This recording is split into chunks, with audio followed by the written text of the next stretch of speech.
Sure. Well, let's welcome back Alan. Thanks, Alan. Thank you. Yay.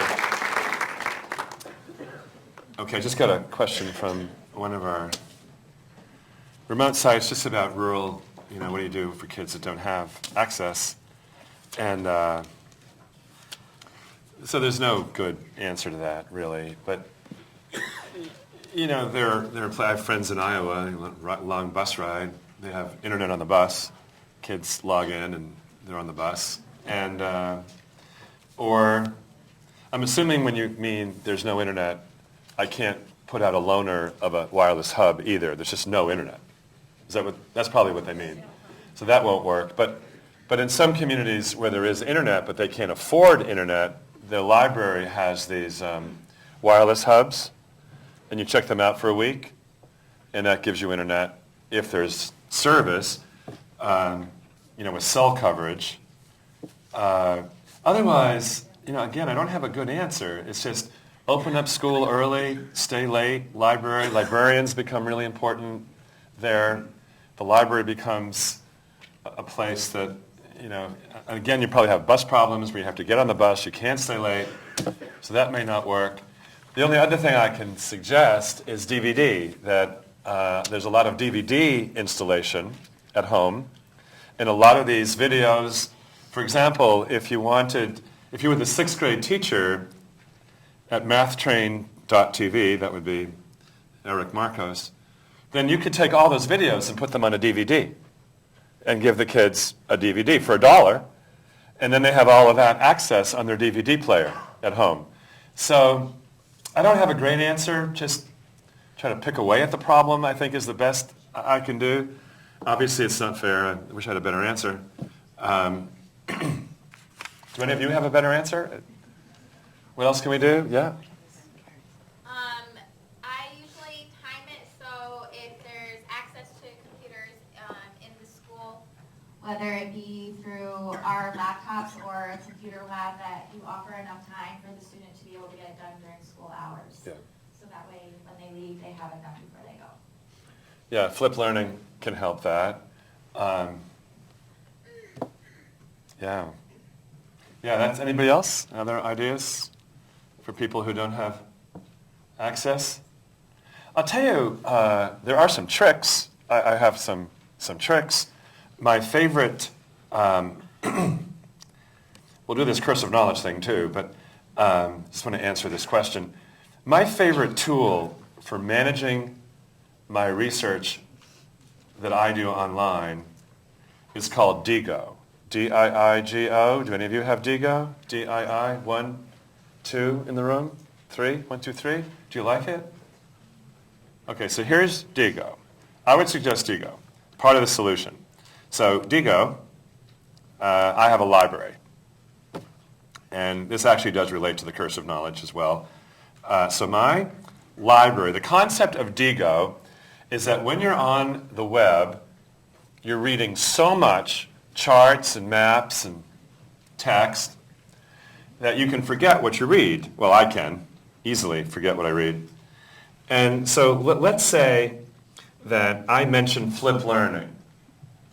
And with Diigo, everything I save, I tag.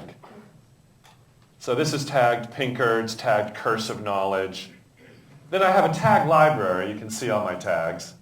On my popular tags, Flip Learning, I have 11 things tagged. So if I click on Flip, my library changes to all of my content tagged with Flip. Now, so just to show you how I do this, I teach a doctoral class, and on the first day, it's one of those first day things, I tell all my doctoral students, this is my Diigo library. So you can be my doctoral students. I'll just tell you, diigo.com/user, and then the username. That's always the format. Global Earner. Meant it to be Global Learner. All right. So if you have that web address, if you type that web address into your browser, you will see my library. Everything I've saved, tagged, organized. So if you like something I did today and you don't like anything else, then you can focus on the thing you liked. You can go into Flip Learning in my library and see the videos. In fact, I'll just tell you, the most amazing thing, for those of you who need any convincing on Flip Learning, in case you're still on the fence, take a look at, if you're in my library, take a look at this thing, the study. It's not the teacher, but the method that matters. This is one of the most amazing articles I've ever read about how weird things are. This is a Nobel guy. I forget his name, but I haven't read this for a while. But Carl Wyman. Carl Wyman has a Nobel Prize. And Carl Wyman read about Eric Mazur. And he said, nah, that's not possible. I'm a Nobel Prize guy. I'm just going to give lectures and share my knowledge. I'm like the guy. And what he did is he divided his class in two and gave two graduate students who've never taught half his class. And they did Flip Learning. And he was Carl Wyman, the Nobel Prize professor. They designed a test together, and his results were 41. And the two graduate students who've never taught were 74. So Carl Wyman freaked out. Anyway, you should read the study. It's really interesting. But it's in my library.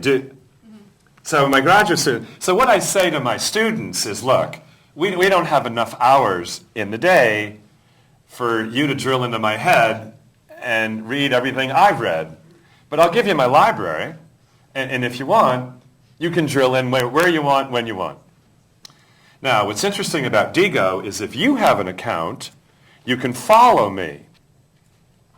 That means that I can show you how to do this if you want. You hit follow, and then whenever I save anything from this day forward, you will get an email. I don't manage that. That's managed automatically. That means if you like today and you want to keep up with my thinking, what I'm reading, what I'm saving, all you have to do is go to Digo and follow me. And you automatically will get these emails. Alan has just saved this video.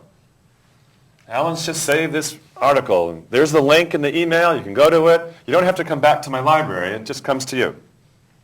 My graduate students like that. I like that because I don't have to tell them I just read this. It just goes out. Now, for equity, what's interesting about Digo, the reason I'm telling you this long story, is because if you don't own a computer and you don't have the internet, where's your stuff from the internet? It doesn't exist.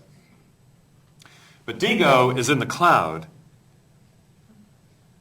So if I were going to deal with rural students, starting in third grade, I'd give every one of them Digo. Third grade.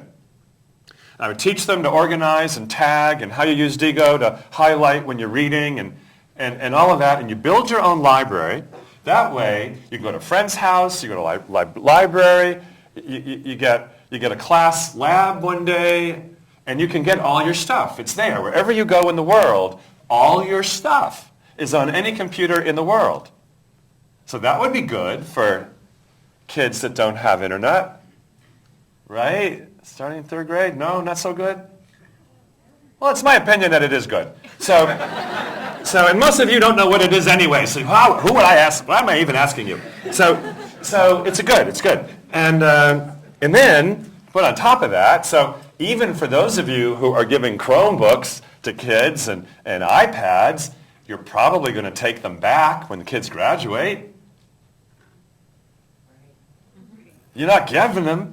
So all their bookmarks and all their stuff is gone. They're going to college, maybe. But if you gave them Digo in third grade, when they go to college, they've got this entire library that they've been storing research in every teacher they've ever had. They could have thousands of objects by the time they graduate high school. And when they go to SUNY whatever, boom, they get a new laptop, and everything they've ever done is right in front of them. They can build on that. You've taught them to build a library? Okay, so you're not so excited about this. Fine. It's fine. That's fine.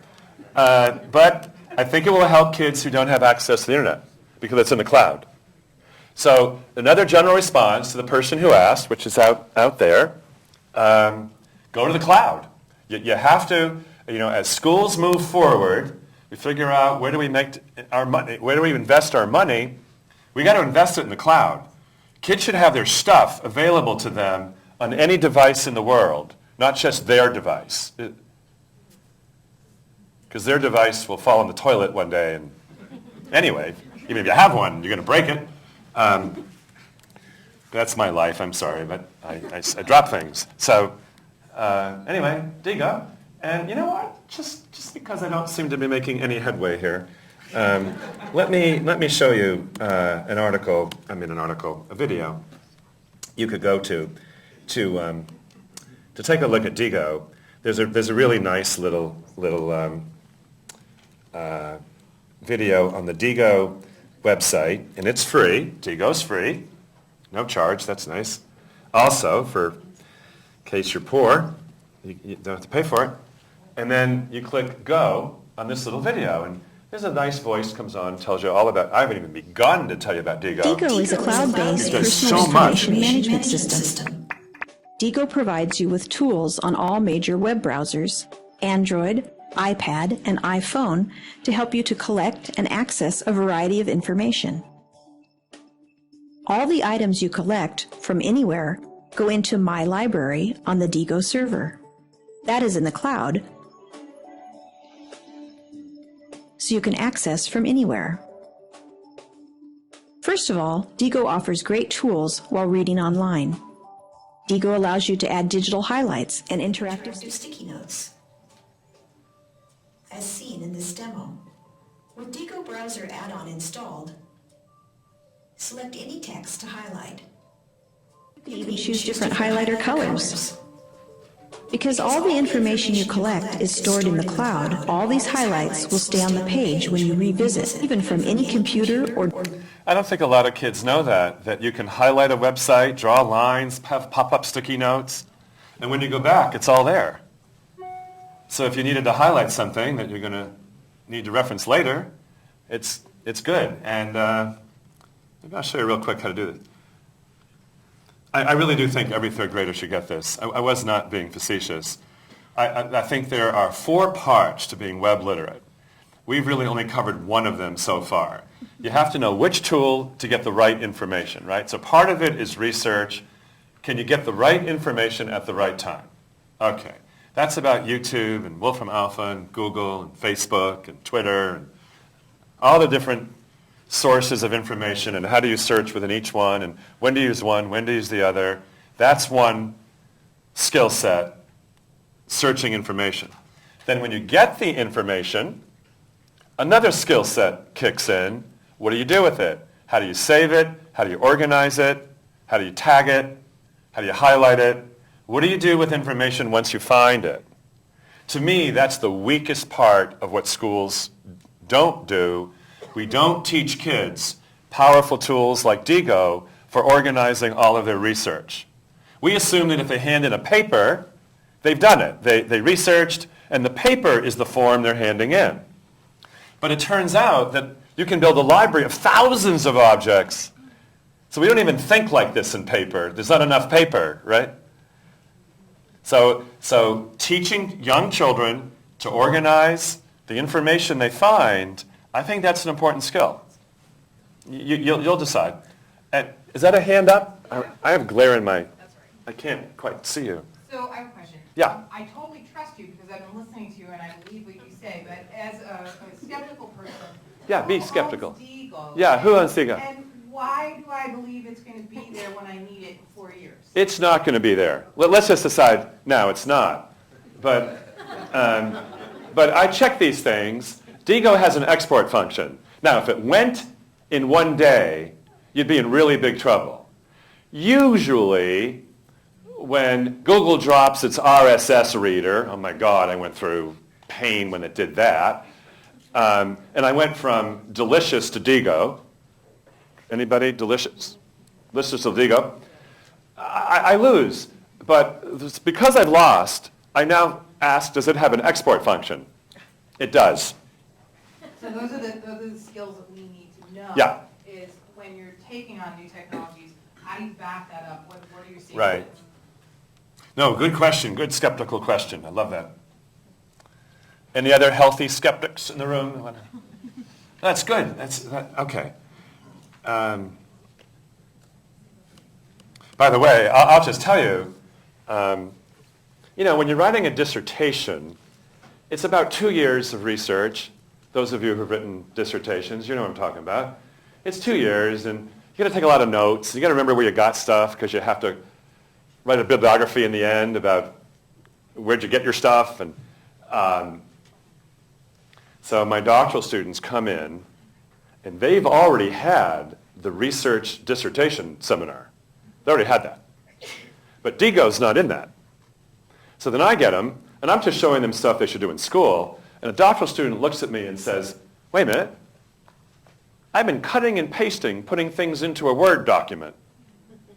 You mean with tagging in DIGO, I can just click on chapter 1 and everything in my library reorganizes into chapter 1?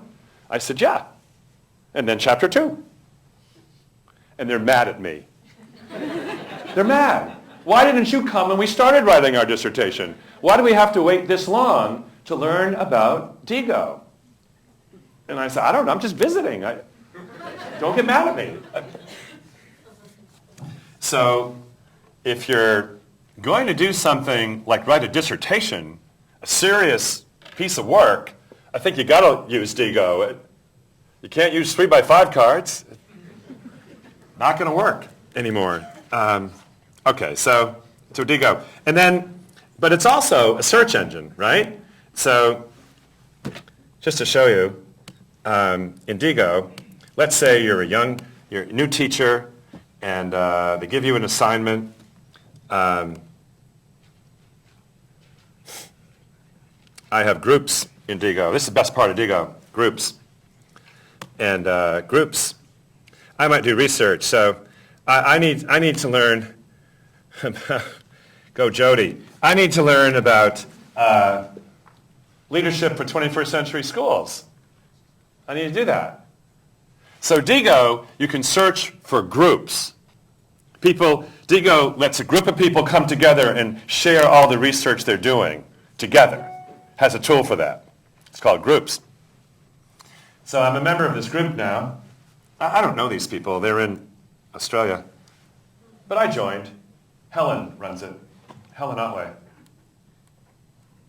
So I joined the group, and I get email every time something is saved to this group.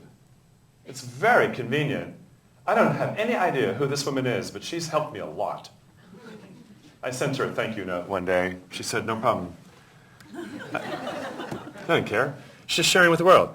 So just to show you, let's say you have to teach something you've never taught before, like the Holocaust, right? So I type in Holocaust in there, Holocaust. And you see if there's any research groups in Holocaust. Oh, I'm in the wrong place. Hang on. Group items. Did I spell that right? Hang on. My groups. Oh, I was only searching in my groups. And I don't have any group. I just have to go to my groups and get out of that and create a group. You can create a group at any time. See that? Create a group. So we could create a group right now, and I can invite you from email to join my group. I think every school district should do this. The principal of the school should create a group of all the teachers. That way, any of the teachers who save anything goes to all the other teachers. So now the teachers are working together, but they don't have to send out the email. It's just all managed for them. It's just automatic. It's just such a nice system. Because I think teachers should help each other in a district. Anyway, type in Holocaust in there, search for group. And Holo. Oh, that's why. Thanks. Holo. Is that how you spell it? So, spelling is a good thing. Okay. We've got different research groups on the Holocaust. We have Holocaust literature. They saved something 38 minutes ago. 3 members, 181 items, teaching the Holocaust. Holocaust research resources. Here, I'll show you. Let's see. Holocaust flood book, Holocaust interest. So maybe we'll stay up here for now. Teaching the Holocaust. Madison, Wisconsin. It comes out of this resource seminar. Links to stories and voices. Maybe I'll do Holocaust literature. 38 minutes ago. So I get into this group on Holocaust literature, and I can take a look to see if I like it. Is it any good in terms of the content? Isn't that amazing? I think that's better than going to Google and typing Holocaust literature. So, I don't know. You'll decide if you get comfort with this. Again, for rural, in terms of DIGO and rural, you have DIGO has a special. It's going to sound like I'm giving an ad, but it's free. So in DIGO, they have a special version for education. So you type in digo.com/education, you get super duper DIGO. And super duper DIGO, part of the deal is you get a listing of all your students' names, a directory on your dashboard. You get a dashboard with this. This is a 24 to 48 hour turnaround. You apply, and it's free. And you see your students' names, and then you see what they've been researching 24 hours a day when they're not with you. Well, that's amazing, because I find out this girl's on fire. She's going crazy on, otters, and she's not doing anything. But I can see that. It gives the teacher insight into what students are doing on the internet without having to follow every kid home. And then the kid that doesn't have internet, you'll say, all right, we got to make special, this kid's not accessing the internet. I better help this kid. So I like DIGO for a lot of reasons. It taps into the rural thing too. Okay. So while I'm teaching, I'll just show you. So if I'm in Google, and let's say I'm going to go back to this curse of knowledge thing, which fascinates me. This is one of those things where I changed my mind. I thought, this is ridiculous. And then I thought, well, maybe it's true. Curse knowledge. Got this backwards, didn't I? Curse of knowledge. Okay. So curse of knowledge, and then, I'm going to do site:/edu. So now I'm just in universities, and I like Harvard because Pinker's there, and he's an interesting guy. And there's some other cognitive science guys, women too, at Harvard who are harvard.edu. All right. So expanding the curse of knowledge, exercising curse of knowledge, tag team, the innovator who knew too much. I don't think I've got that one right. So let me get this one. Looks like a little article I can assign to my doctoral students, have them go out and get this. So with DIGO, it's in Firefox. With DIGO, you get these super duper tools in your browser. Here, I'll show you. So when you get the DIGO application, these tools become part of your browser. If you don't have DIGO, you don't have those tools. One is a highlight tool. So let's say I've read this, and on a snowy, windy day. So I'll take a highlight, and I'll highlight green, and I'll just get this. I need this section for an article I'm going to write. And then I'll hit bookmark this page. And then what it did, immediately, it grabs the web address, it grabs the title, it grabs everything I grabbed. It puts tags in because it watched me using Google. And it's suggesting that I tag it with Harvard, Curse, Knowledge, Pinker. I like those things. I'll say save. Now, for those of you who, while I've been speaking, signed up to follow me on DIGO, you just got email. And the email included all that information.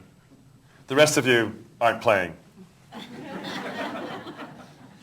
And then if you're following me, if you just have if you refresh my library, for those of you who are just looking at my library, you're not following me, just looking, this just came on. There it is.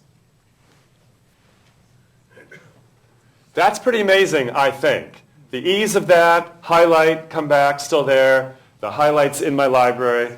I can remember what I read, why I got that. It's tagged, it's organized. I'm in. I think teachers might even demonstrate while you're teaching, there's a question. Kid asks the question, you don't know the answer. That might happen, I hope. You don't know the answer, you're on the web, you show them some quick tricks, how to search, you like something, you tag it, it's in your library, just went to every kid automatically. They're in. For those who have email, who are following you.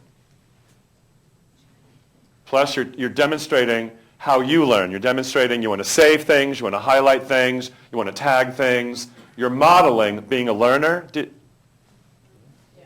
In a way? Okay. Third graders can handle this. Don't underestimate what third graders can do. Yeah. Okay.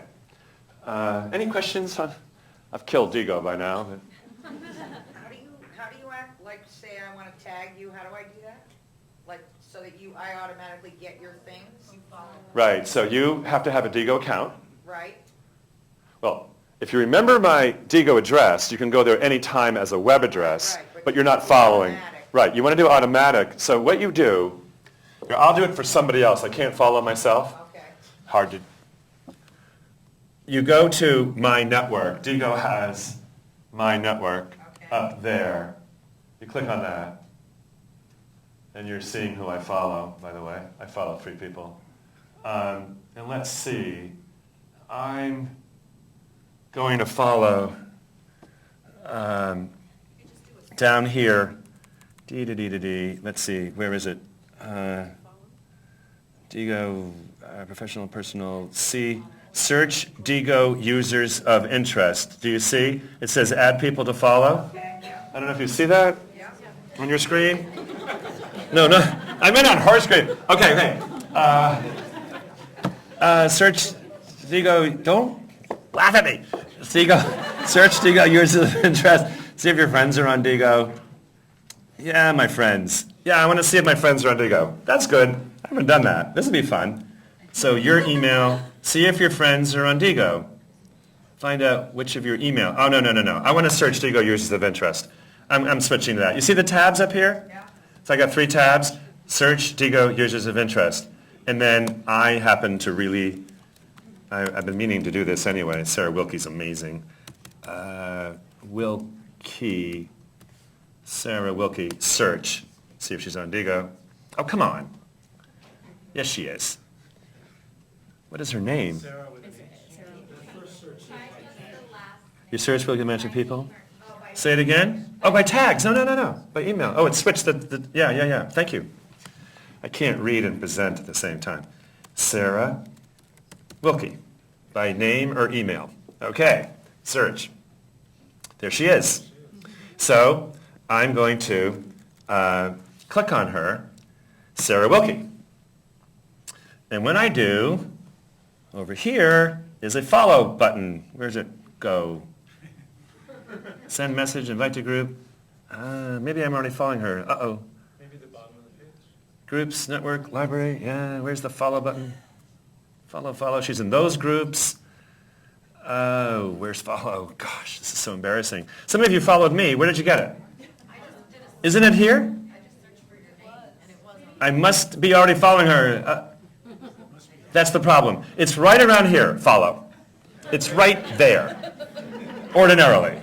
Let me follow. Are any of you on Digo? I'll go follow you. Network, give me your name, because chances are I don't know you, and I'm not following you yet. Kate Bennett. So I have to go down here. Kate Bennett, you're a Digo user of interest. And then by name, yeah. So, Kate, is it K? Yes. B-E? N-N-E-T? 2 T's? Are you a real person? The top one? Kate Bennett? No, not the diaper one? Okay. The bottom one? Which one? This one's into some, must be a young mother, who knows? Which one are you? You think? You know photograph? Okay. 0, 0, 0. But the point is, all I wanted to do is say, that's where it is. That's where it is. That's where it is. That's all we're doing, but I'm not going to follow you. Because I'm very, very picky. Okay. Now, you'll have to decide, for those of you who are high school teachers, I go back and teach American history, I'm on Digo. First day of school, I'm going to say to my students, I have a Digo account, I read a lot of American history. By the way, you can have different groups. I can have one for European history, one for American history. In fact, it turns out, because I'm a former history teacher, I'll just tell you that one of the groups in Digo is about 1,000 history teachers. This is pretty amazing. You want to see how big this thing gets? Explore Digo groups. Type in history. Type in your subject. Search for a group. And then what happens? Whoop, not Shannon Miller. She's coming back later. Okay. All right, so Digo groups, history teachers. They have 1,200 people. Last active 15 hours ago, they've saved 3,600 items. So I click on history teachers. And the history teachers group has a tag. I can join the group. You see that button, you'll see, join the group. Sometimes you need permission. There's all the active members. There's their tags. I can view all their tags. It's a lot of tags. Now, once I get to see all their tags, frequent tags, all their tags, just trust me, I can say, well, okay, what's tagged geography? And I get things tagged geography. And I can see what all these teachers have saved in geography.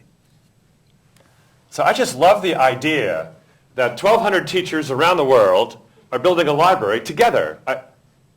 They don't know all of them don't know all of them. But I think that's okay. So we're moving from a model of one teacher in a classroom, figuring out everything, making everything up themselves, doing all that hard work, to teachers joining community. And I think everybody should be joining community. Otherwise, you're working too hard. And the other thing that's kind of cool, if you keep finding out that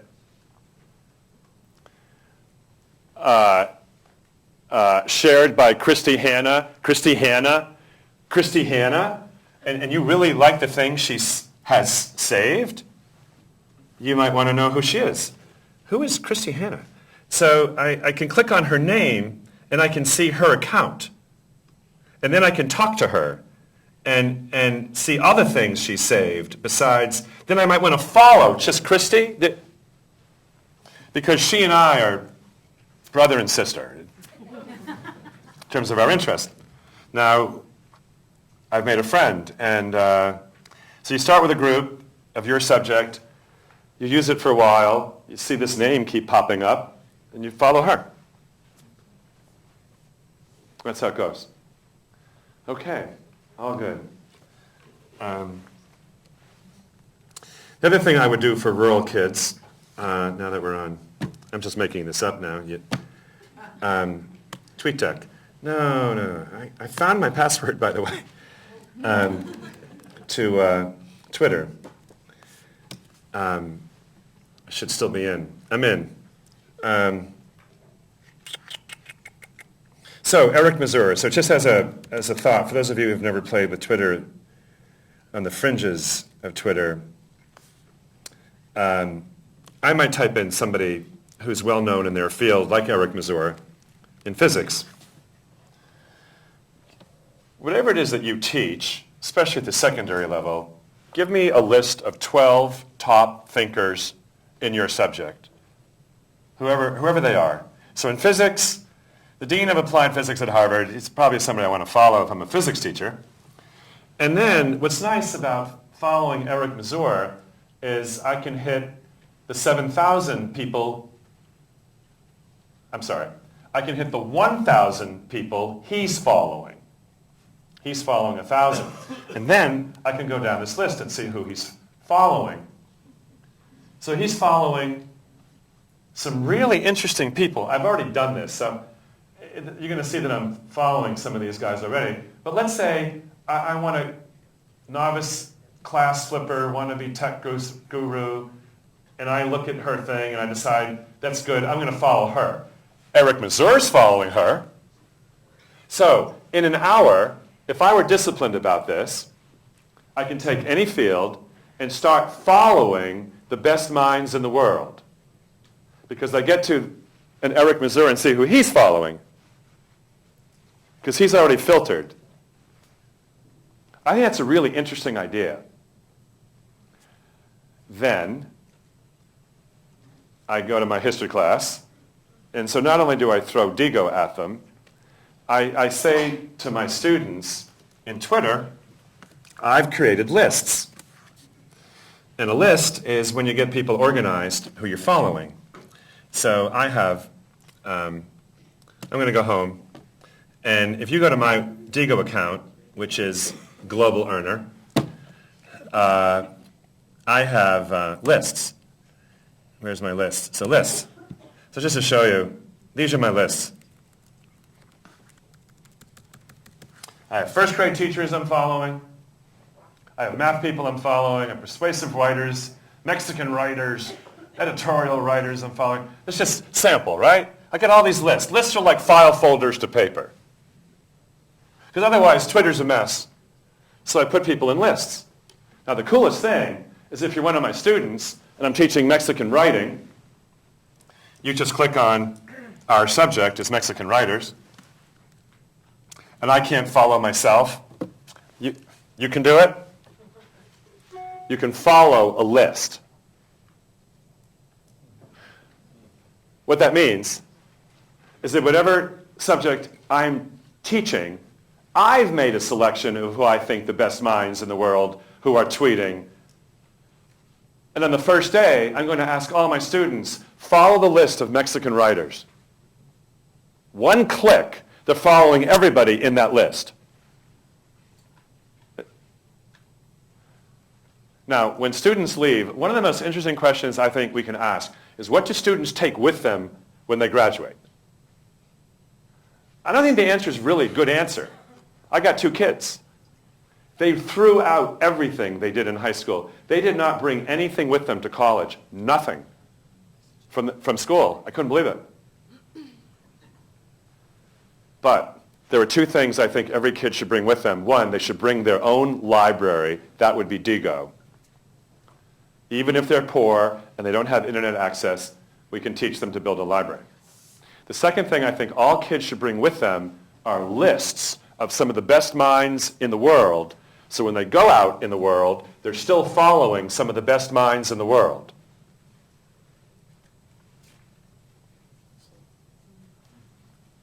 Okay, that's what I do for rural kids. I build them capacity, so if they don't own it, doesn't matter. Wherever they get to it, they can start building their ecology of their own learning environment. Yeah? I don't know, making this up. Like I said. Any questions on lists? Any of you do this list thing? It's kind of fun. All right, okay. This is the first I've ever seen. Pardon? It's the first I've seen doing lists. Lists? Oh, lists. Can you imagine if you didn't know what a file cabinet was? And you didn't know what's a folder? You just had paper, and it was just piling up all around you with no system for organizing it? That would be Twitter. But as soon as you discover TweetDeck and lists, oh my gosh, everything's where it's supposed to be, organized, totally focused. I like that. Because my mind is a mess. I need tools to help me get organized and keep learning. Okay. I hope some of this is useful to some of you. I just hope. Thank you. Do I have 15 minutes left? Like 10.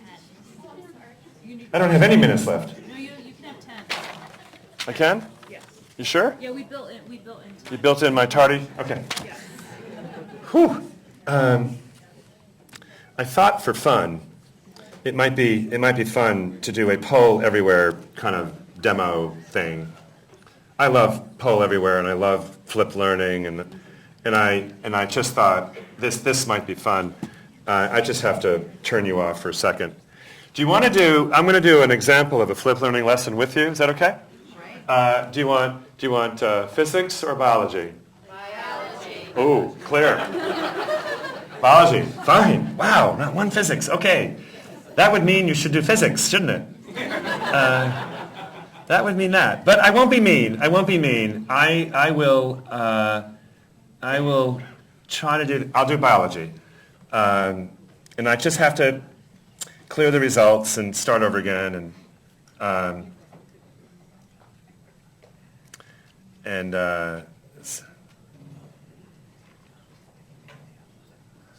Okay, we will clear those results. So in biology, we have this concept called photosynthesis, which is kind of a major idea of how the sun and all that generates life and things grow. So are you back in? No? Are you back in now? Yeah? Okay. Oh, you were in. All right. So this is like American Idol. The phone number, if you have a cell phone, and you have cell phone service here, you can dial, the phone number is 37607. And then I'm going to suggest that there are 4 subsystems that are essential for any plant to grow. There's the sun, you got to have water, you got to have air, you got to have the ground or soil. You got to have those 4 things usually for plants to grow. But one of those represents the source of the fiber. The majority of the content that's in this piece of wood came from one of those 4 sources. By the way, this is a Common Core question. This is an application question. Before a Common Core, you'd say, what's the definition of photosynthesis? But after Common Core, you'd say, apply photosynthesis to really understand how a plant grows. So fiber came from something. And if you don't mind, take out your cell phone or Twitter. If you have Twitter, you can tweet @poll and one of those numbers. The number is what you put in the text, not the word. If you like sun, you think sun is the source of the majority of the mass, then you do 66, 92, 68. Is this not working? Are any of you voting yet? Oh, we're going. All right, we're in.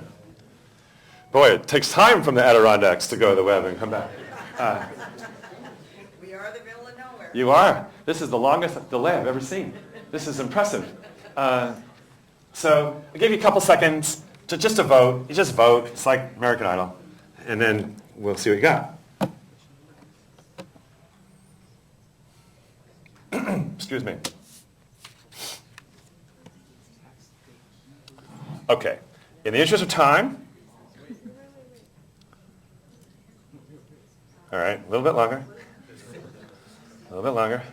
So this is nice. This is more people who participated in this one question than all day and all the others, right? So clearly, I like this. I like the idea that more of you are now willing to share something than you did before, so I love this tool. And you can watch it go. By the way, ordinarily, you would not show people the results. I'm showing you what I see. You can set this up so nobody in the room sees the voting. That way, you're not influenced by the voting. I'm just trusting you not to be influenced. All right, so 23 people have voted, and now I'm going to stop the poll. Oh, I love it when you beg. I love it when you beg. That's good, but I gotta go. So I gotta go. So now, turn to your neighbor. Okay, here's the best part in some ways about flipped learning. I'm going to ask you to turn to your neighbor in a moment and defend your answer and ask your neighbor why they had their answer. But we're going to throw in a couple of mental model concepts for you first. Okay, one. And I'm racing through this. Normally more time to discuss. The dominant element of coal and oil is carbon. I bet everybody in the room knows that. Carbon.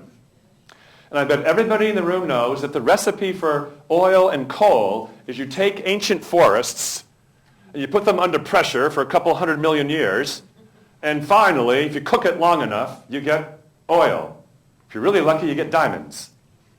But let's just say oil and coal. Can we agree? A couple 100 million years, under pressure, cook it, oil. A little simplified, but more or less. The rainforest, let's also visit the rainforest. I should show you a little picture of the rainforest, but the rainforest being cut, as it's being cut, carbon dioxide in the atmosphere is going up. We can watch this cut up, inverse relationship. And so something is going on between the rainforest and the atmosphere is the big idea. And if we keep cutting the rainforest, then climate change will get faster, faster, faster. So we have to slow down the cutting of trees. I bet everybody in the room knows that too. But the rainforest, I bet everybody knows. I bet everybody knows everything I've just said. The stuff about oil and how you cook it and how you make it and what's going on with the rainforest. Add that into your thinking. Turn to a neighbor, ideally who has a different answer than you. Challenge your neighbor and defend your position. Give you 5 minutes. We're going to vote again. Go. We're going to vote again. We are going to clear the results. Ooh, well, doesn't matter.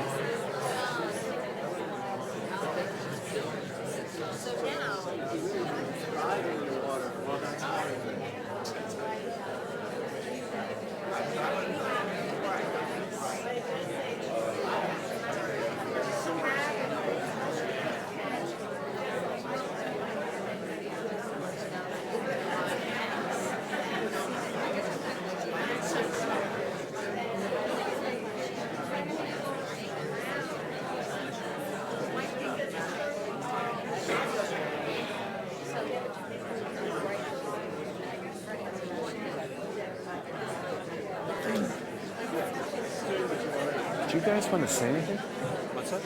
Do you guys want to say anything? The history of the internet? Oh. A little cameo? It's so interesting to me. But they all know this. Most people know the story. Oh. Or the internet and keen, or Really? you mean my story? No, this is my story. Basic guys. No, this is just all this stuff is so great. I'm working on trying to pull together a site for teachers who care about Adirondack content. We just had lunch on that. And so Digo's the right thing. You should have a Digo user group. Absolutely. Oh, for sure. An Adirondack research group on Digo. Yeah. So now I know how to do it. I think you're going to like it. It's easy. Yeah.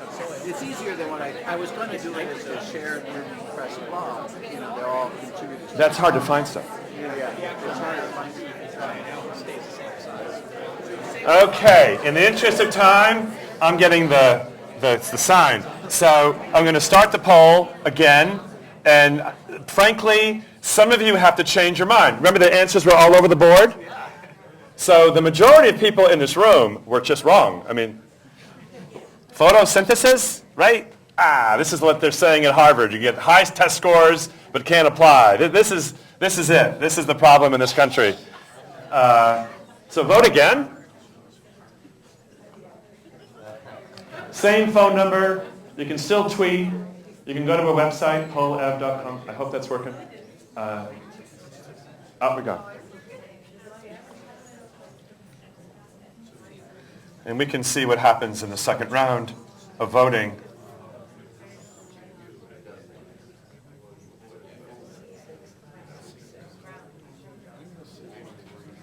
And in the interest of time, I really have to be yanked off.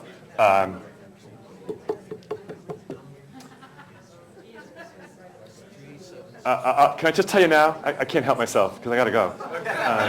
I got to go. Stop voting. You were so much better a moment ago. No, the answer is air. The answer is air. Carbon dioxide, the trick is to follow the carbon. Do we agree? The carbon is the dominant material. Carbon-based. Life is carbon-based, they say, right? So the trick is, where is the carbon? Is carbon in sunlight? No, it's not in sunlight. Carbon is not in water. By the way, the sugars do have carbon, oxygen, and hydrogen in them, but it turns out that the carbon and the oxygen come from carbon dioxide when you trace what happens inside of a plant. And so the air is the answer because of carbon dioxide. It's stripping out the carbon and the oxygen and contributing that to the sugars, and the sugars make the fiber. There is some water, but the dominant part of the mass is from carbon dioxide. Is there a biology teacher here who can vouch for this? Anybody? Somebody from the center? I mean, yes? Is the answer yes? Is some other way you want to explain it? The question's worded a little not as clear. You don't like my question? Not precisely, but your justification for it is very clear. Bad question, but good answer? Okay. All right. It's a question I took off of a Harvard video. They were interviewing Harvard students on graduation day, and they asked one student, I have the video with me, one student after another, how does photosynthesis work? None of them explained carbon dioxide. Not one. And in fact, they finally said to one girl, what do you think if I told you the answer was carbon dioxide? She literally says on the video, that would be a disturbed person. What an irony, getting a Harvard degree and you can't explain carbon dioxide as part of photosynthesis that makes things grow. It's like, but we've never really taught application. The point of the story is everybody here probably did well on the test on photosynthesis, but you weren't asked to think about what processes are involved and how does this thing really work other than memorizing that it's about the sun and the air and the water and the soil or the ground. Now, the process we just went through, asking the same question twice, I think that's a good idea. Teacher starts class with a question. There's a quick take. You can get the whole class involved. Then you discuss it, depending on the answers, and yours needed a discussion. The teacher gives a little bit more response, a little bit more detail, and then people talk about it, you vote again, and at least I can measure that now the dominant answer, air, is right for this room. And I can deal with those of you who are still having trouble. But the problem is we give tests on Friday, or tests, we should be doing this every day, I think, getting immediate feedback, figuring this out, what's going on, all good. Thanks for letting me hang with you. Hope it was good enough to criticize, guys. Yay. Fun place to be, I gotta tell you. So Alan, where are you headed to next? Right now? Yeah. I'm going to Amsterdam. Yes. So we have to get him on the plane from the Adirondack Regional Airport so he can get on a flight to Amsterdam for his next speaking engagement. That's Yeah. right. So let's give another